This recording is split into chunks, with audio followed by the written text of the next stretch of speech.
Howdy, everyone. Welcome back to the MatchNet podcast. It is really, really good to have you all. We have a spicy episode for you all because this is hot off the press. We just came back from doing 2 simultaneous live large blessing ceremonies, right? For the 2023 Hyojin Cosmic Blessing. We have with us Andrea Kuhn and Yana Johnson and myself, Benji Uyama. Hey guys, how you doing? Good. We're okay. Good. Yeah, we're still recovering, right? So tired. Let's be honest, tired. Emotionally, physically, spiritually, so happy and excited, right? But also exhausted. But we wanted to really highlight the highlights of our experience. I wanted to do highlights and lowlights, but one of these fine ladies here didn't want to do the lowlights because they were maybe a little too low for us. Now you put me on the spot. No, it's good. It's all good. I just like being dramatic and having cool thumbnails as much as possible, but this will do. Maybe we'll do that thing where we put it in the thumbnail and then we don't even talk about the lowlights. We just clickbait it. We'll see. But yeah, Andrea and I were in Korea. We had the privilege of going to Korea to staff for the international couple. So we had about total 500 people, including like guests and families that came to Korea to witness and receive the blessing. And Yana, what did you do over here? In Vegas, we had about 47 couples, and then their families. It was 100 something that were staying, and then around 300 that joined for the blessing day and banquet time in IPEC in Las Vegas. Yeah, that's a massive undertaking.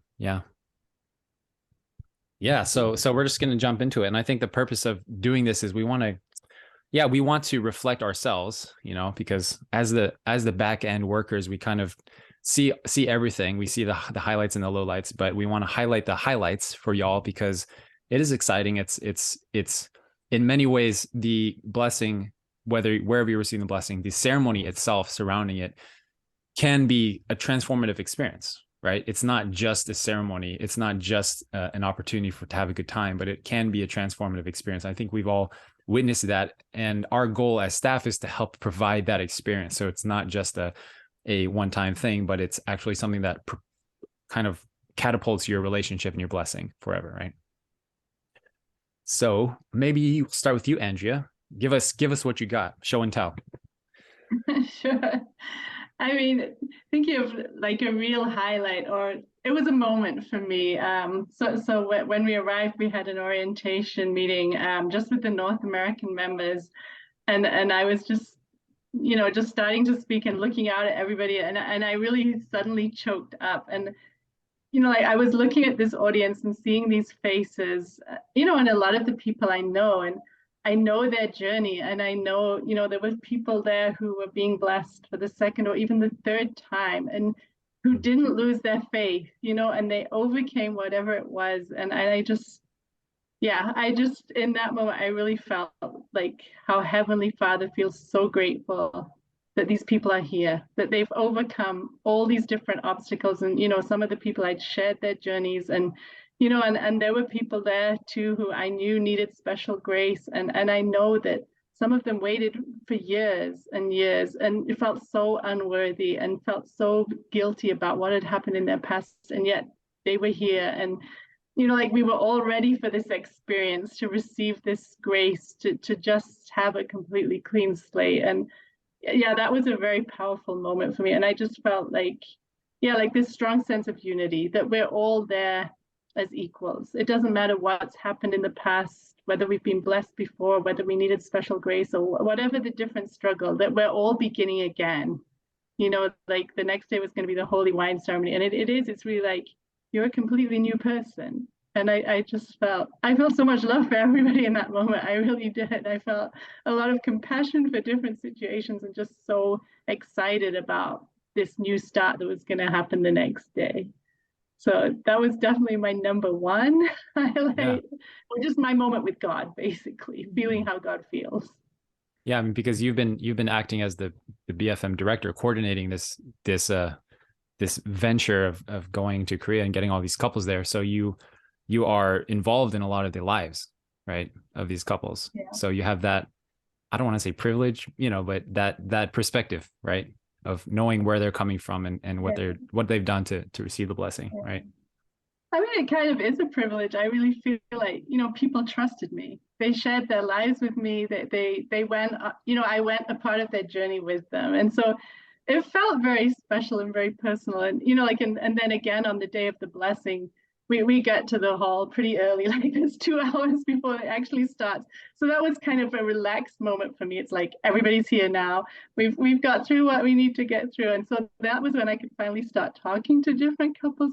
And I just felt so excited, like pretty much just the same as when my own daughter got blessed. Like I was so proud and excited and happy about, oh, my babies are getting blessed now. Yeah, it meant a lot, these moments, to be there. Yeah. Nice. That's fantastic. Do you have a moment you wanted to share? Experience? Another one? I have one. We can jump back and forth if you want. Okay, you share one. Yeah. Well, it's interesting because I've been having the chance to go to Korea for many times. I don't know how many times, since like 2014 or something. So I'm kind of like an old face there with like the Korean people and whatnot. And it's interesting because my personality is like, I do not get stressed by stuff. I do get stressed by stuff. And people that listen to this podcast know that I struggle with a lot of things. But when it comes to events and workshops and stuff like that, I just don't care enough, I guess, about some things to let it stress me out.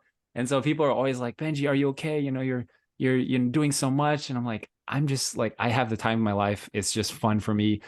I'm up till 3 a.m. in the morning, like we sometimes are, right, for these events. And I'm just, laughing, having a great time with whoever's happens to be around. And it's just a lot of fun for me. And just laughing, having a good time. Because my threshold of stress, by the way, is like going to Korea for my blessing, not knowing who I'm getting matched to, going to True Parents Matching, expecting True Father to choose my spouse, and then being told to choose my own spouse within 5 minutes, and then having to make that eternal decision on the whim, right? That's my like threshold. Like that's stressful for me. So anything below that is like, this is nothing. I can take care of this, right? And it's like, we're parents, right? We have kids and we know how to deal with stress generally. So I just have fun. Like I've just over the years learned to just enjoy the experience. And actually, one thing I learned about myself is that I have just become more chill and because I know that I can't actually give more than I am able to give. Does that make sense? And I've tried very hard in the past to just like push harder, to have more willpower, to love more and just force love. But I've learned that love can't be forced. Love is only directly predicated and correlated to how much love we're actually feeling ourselves. We can't give from an empty cup, so to speak. We can't give something that we don't have. And I've just kind of let myself be okay with that and have the mental liberation and knowing like I can only give how much I can give. And beyond that, it's just forcing it. And it's not genuine, right? It's not, and it's going to break me actually. So I kind of just feel like, this is what I can do and I'll just be okay with that. So anyways, I know you guys stressed a lot and I'm not downplaying that experience that you guys have had. I'm just saying there's something that's off. There's a loose screw in my brain where I just don't get stressed about like events and people not being able to fit inside the bus because there's not enough seats and stuff like that. It's my department. So now Benji touched on it, the low light when we didn't book enough buses for a tour, and I was really stressed out. It's okay. So I can verify Benji's very calm. I was not. It's okay. We can deal with it. I got over it. He calmed me down again. Yeah. No, my son went to the hospital 2 or 3 times last year, and he's okay. He's not, it's nothing, chronic. But I was just really surprised that I was like, all right, we're going to the hospital. Let's go get in the car, But so my highlight was probably eating fried chicken at Heaven D Burger. I'm not kidding. Like, oh, I didn't know they had True Mother made that place so that people like me can feel love just eating fried chicken. I swear. She knew. She made it just for me. They added fried chicken to the menu just so that I could enjoy it. That's we went there. It was awesome. We went there and I was like, I want a burger. And they were like, we don't have burgers. I was like, well, what are you talking about? It's called Heaven G Burger. And I was like, what do you have? We have fried chicken. Wow. And I was like, all right, fried chicken. And I was blown away. This fried chicken was like Korean fried chicken on steroids. Anywho, um, I highly recommend it. But honestly, like very similar to you, Andrea, I'm not like the whole like what's the word? Pageantry of the Korea blessing experience is wonderful and great, and people appreciate that stuff.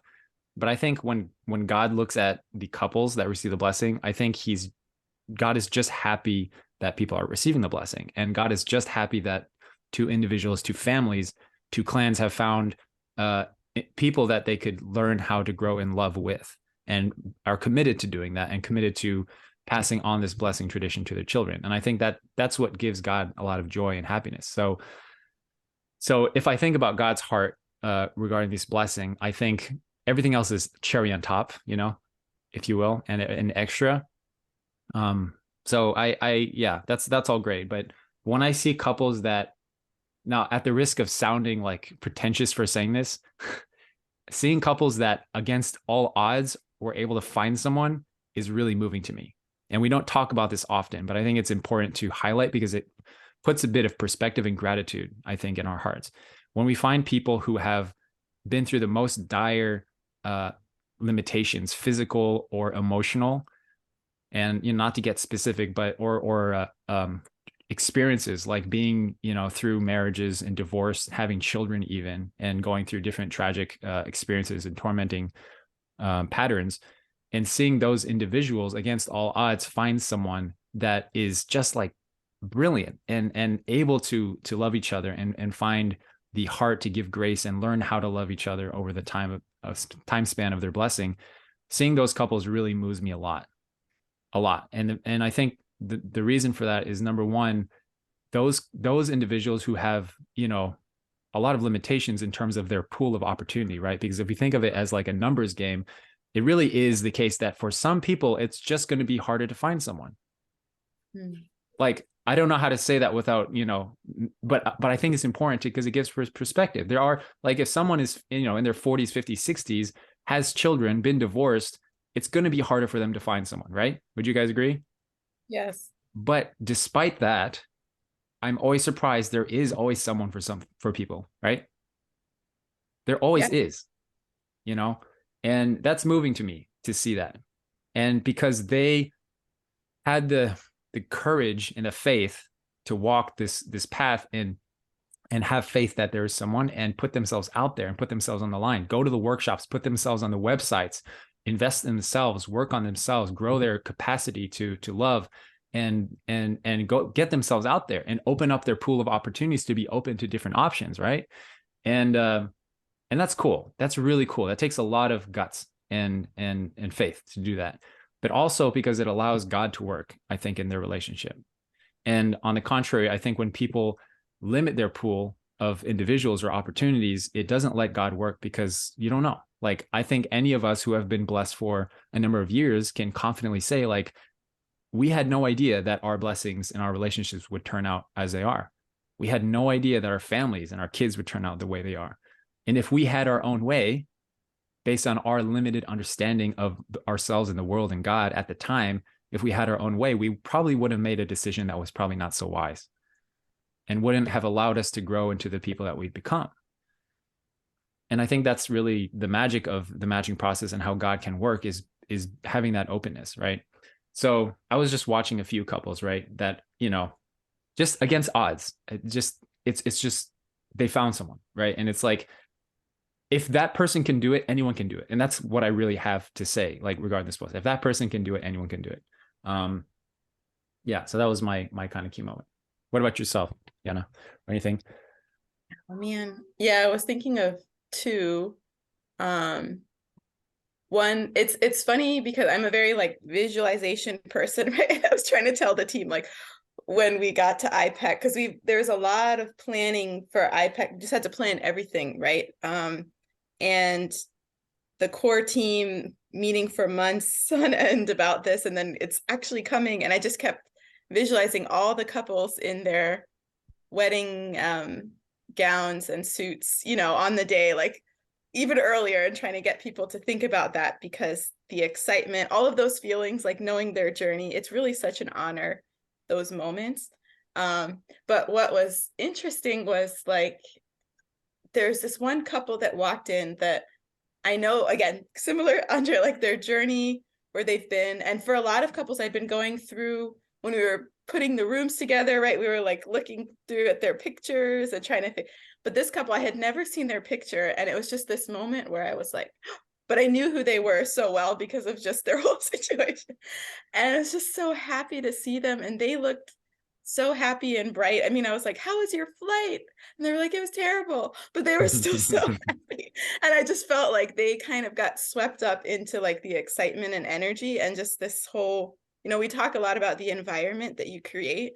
And I felt that so much love and so much thought and discussion down to these minute details of like the lanyard color that went into this preparation. But I felt that that energy could be felt by these couples coming there, that this was all for them, powered by love, powered by a lot of moms and families that were there, pregnant, and all these things. And I just thought that was incredible. And I guess one other highlight or moment, because usually I was visualizing for the blessing day, but was the holy wine day and the holy wine ceremony that we did. And before, we had the honor to do it at the Chuncheon one in Las Vegas, which I felt was so special. Like when Mother created that prayer room, even in the speech, she says for like grace and blessing. And it was just really cool to be able to fit everyone there. It was a back and forth because we were so many couples and like we were really max capacity, but it was just amazing. We all fit in the room. And I think for the couples, they were just so happy to be guided in. Like it felt like Cheonggpyeong because we had no chairs. They had to just stand in these rows. And so I had the job to like guide them in where to stand and try to make the lines. It wasn't straight. It was all crooked and uneven. But like everybody was just so like humbly coming in and going with the flow, you know? And even though it was probably hot and warm and like, you know, but I just was so moved by their heart to just, we're all in this together. And then there was this moment where everybody had to squish together to get the group photo. And literally like, I don't know, physically so uncomfortable, but spiritually so happy. Like people are just beaming bright. And I think there were a lot of moments like that where it was still like chaotic or different things, but people were just so happy and grateful. And I felt like God and True Parents like must be so happy, like particularly at True Parents' house, that this could be used to have the holy wine ceremony. I think was incredibly special. And everyone felt it and was willing to, like, they knew like why we were making that effort to be all together in this one room and all of those things, because it was special to God and True Parents, and they felt that special too. And I don't know, I felt it too, just like so moved by their hearts to be willing to trust us and go through like the program. And yeah, it was beautiful. So that was a Nice. highlight before the blessing, and the blessing was great too, but that was the day before. Yeah. Was that two? Yeah, the first one was meeting the couple, Okay, got it. Yeah. because like a lot of the couples I knew, I'd been looking at their pictures, preparing, but this couple I'd never seen their picture, but I just knew who they were right away somehow, and it was just a cool highlight. Nice. Yeah. Fantastic. Interesting how our highlights are somehow related, you know. Interesting. Andrea, did you have anything to add here? I mean, I think one thing that was really great for me, you know, being there the first time, and I was asked to basically lead this group, and I honestly had no clue what I was doing. I felt there was such a good unity and so much support from all the staff from all the continents. You know, like there were a lot of kind of last minute changes, things we had to spontaneously deal with. And I always felt like straight away there was a unity. There was no like barriers or conflicts or something you had to overcome. It was very smooth. And you know, like Benji was assigned to organize the party, and literally 5 minutes in, I took him out of the planning. He needed to go somewhere else. and people just stepped up and things really came into place. And I really felt like, you know, we live on different continents. We have different ways of doing things, and even our blessing prep is quite different. There was really this kind of understanding, even without speaking to each other, like people would see a need and things went very smoothly. And, you know, it's kind of like Yana said, that there's a certain spiritual atmosphere surrounding you. And I think basically it is. It's heavenly parents and true parents love. It's like a spiritual bubble that somehow protects you and guides you along in this. And, you know, there were people who had real struggles and, you know, things happened to them. People lost luggage and had no clothes and nothing at all. And still, like, everything somehow worked out. Like, yeah, there was this feeling of everybody being taken care of and being in this experience together. And that was really precious too. Nice. Yeah, there was good team unity for sure. Yeah. Yeah, you guys did a wonderful job. Thank you for your support, and you too. Hopefully the couples felt your love for them, you know. Also, I'm just thinking, like, I mean, to me, it kind of is mind-blowing the scale that the blessings are getting at. Of course, we wish it was a little bit more planned program. You know, there's a lot of last minute, the chaos with the scale, right? Because it's so many people and so many details. But one of the things I remember saying to the couples in the orientation day was like, you know, God was planning this from the beginning, right? Like this kind of level of, to the minute detail of the attire and the thing for Adam and Eve's blessing, right? Like that heart. I think that's something Dr. Young or Mrs. Young have shared at different times. Like God was thinking already about their blessing day, and then, you know, turned around and then Adam and Eve weren't there, right? It was like, but I felt that, like, just like you were saying, Benji, about the joy, and Andrea about the Heavenly Parents' joy, it's like this is a visualization that God has been dreaming for thousands of years, and it's like happening at this scale. And yes, there's still a lot that we're figuring out as we go, but even just the scale of the amount of blessings. And I was trying to tell the couples in Vegas, like, we're connecting worldwide at the same time with all these other couples, and we're a lot of couples here, but they're like 500 in Korea. I actually didn't know the amount, but, like, you know, it's just, and then around the world by satellite, like that's incredible if you think about that, right? And I just, yeah. So just the joy scale and excitement is unreal, honestly. Like that magnitude, it's hard to grasp it, but you just feel it, right? Like there's certain things that, because this is historically very incredible too. It's life-changing. I really believe that now. Like I used to not think that a one-time experience can change your life, but I've seen it too many times to not be convicted to know that it's possible. And so my piece of advice that I gave to some couples before we started this Korea trip is I said, try to think, how can I have a life-changing experience from this and not just a memory? Like, how can I see something different or perspective be changed from this experience? And one couple I talked with after the blessing, he said that his relationship with True Mother changed completely because of this experience. And I was like, that's why we do what we do. He was like, I really connect with, you know, like True Father and Father's words. And I didn't understand True Mother until I went to the museum, which is in Cheonpyeong, right? And see about True Parents' life. And I was like, wow, that's exactly why they made that museum. So good job. A+. And so that was cool to see. But I also wanted to share a personal, like, I had one life-changing conversation actually that only lasted about 3 minutes. But it radically changed a belief that I had that was fundamental to my happiness and my fulfillment, actually. And so for a little bit of context, it was a conversation I had with Matt Jones after he gave a talk. And I was like right before we were about to leave to Cheonpyeong, like a few minutes before, and I didn't have time. So we were talking on stage together after he was done, just like one-on-one. So a little context, I have been struggling a lot recently in the last few months with the idea of giving up control over my children. All right. And I know parents that are listening will understand this. If you're not a parent yet, then just listen carefully. All right. So I struggle a lot with this idea of letting go, because my son is 8 years old and he's kind of transitioning into the like teenagehood. Like I can feel that transition coming, and he's already in school. Like girls are coming up to him saying that they're in love with him, quote unquote. Right. And then he tells me that, and I'm like, they have no idea what love is. Don't listen to them. But so we're having these conversations and stuff. No, he's a wonderful kid. He's a good kid, a strong conscience. But I'm feeling this like uneasy uncertainty and anxiety coming in, because it's like I can feel this need to let go and let him be his own man and make decisions on his own, you know? And I can feel that. And then, so I was a bit like feeling uneasy going to Korea, because we've had, you know, the last few months like this. And then I was talking with Matt Jones, who is he's an older second gen. He's about 20 years older than me. He has 6 children and they live in Korea. Right. So this guy has experience with kids.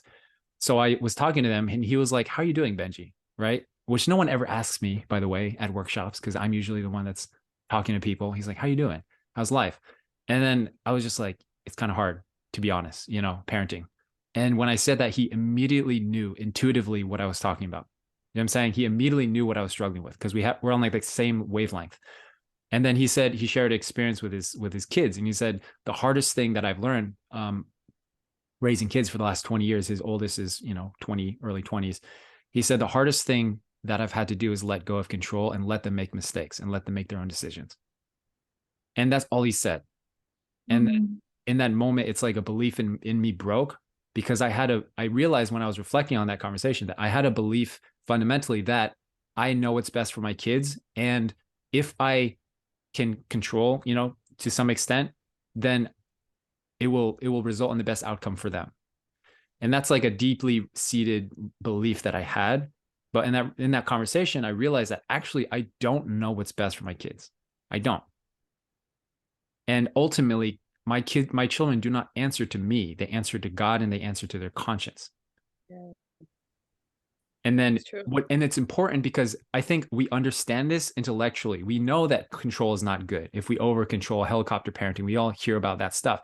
We understand it intellectually, but to practice it is harder to do, right? And I knew that, and I know that because I'm a smart guy. Like, I know control is not good. I need to give freedom to my kids and let them, make their own choices. But it's harder for me to do it in practice, even though I understand it.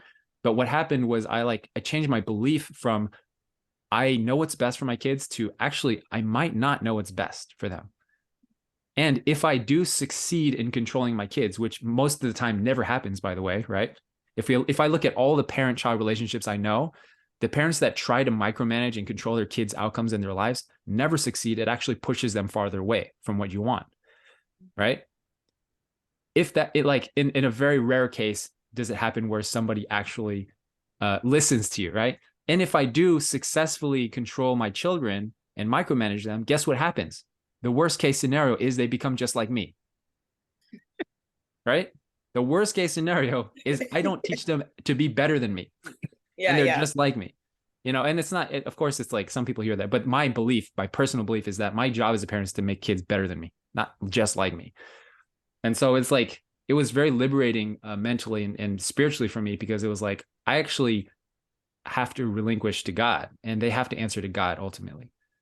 Of course, I guide them. I'm like a captain of a ship that's like driving this thing, but ultimately they have to decide to stay on the boat or to jump ship, right, and do their own thing. And that's okay, because that's their conscience, and they have to answer to that ultimately.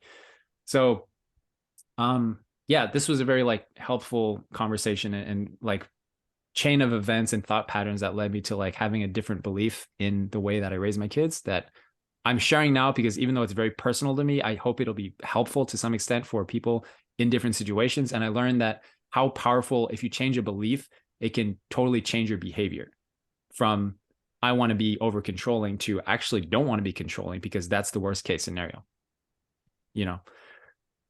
Anywho, just want to share that. Also feel like you really experience God's heart. I mean, I don't know.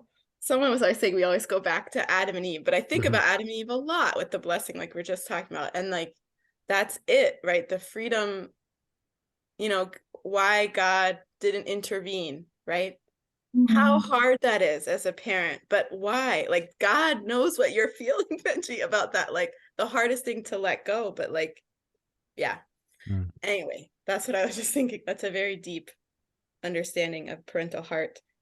And also, I know this is not a parenting episode, but people loved the parenting episode. We got a lot of we had a little meeting, some of the matching supporters at Clifton, just to like hear about reflections from the blessing and couples they'd supported there. And one of Aunt Crystal Brunkhorst, who works at the Jinnah, the preschool for many, and she studied, we were talking about children's education, and she was saying that she studied like religious education in particular. And one of the biggest challenges is like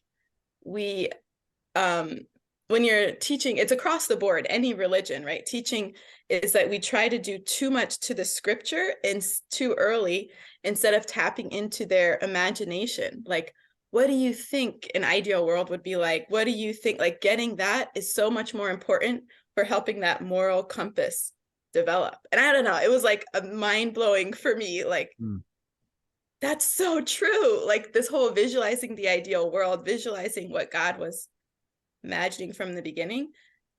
For young children, it's really important that they develop that kind of connection and not seeing things just like putting themselves in this sort of like extremes that happen sometimes when we get too much with the scripture and wonder like, what's the right thing to do? What's the wrong thing? And how to make ownership over your decisions. So it's like the child side, like as a parent, I felt, how do you help cultivate that in your child, their sense of wonder and imagination and desire to build this ideal world or like connect to God's dream.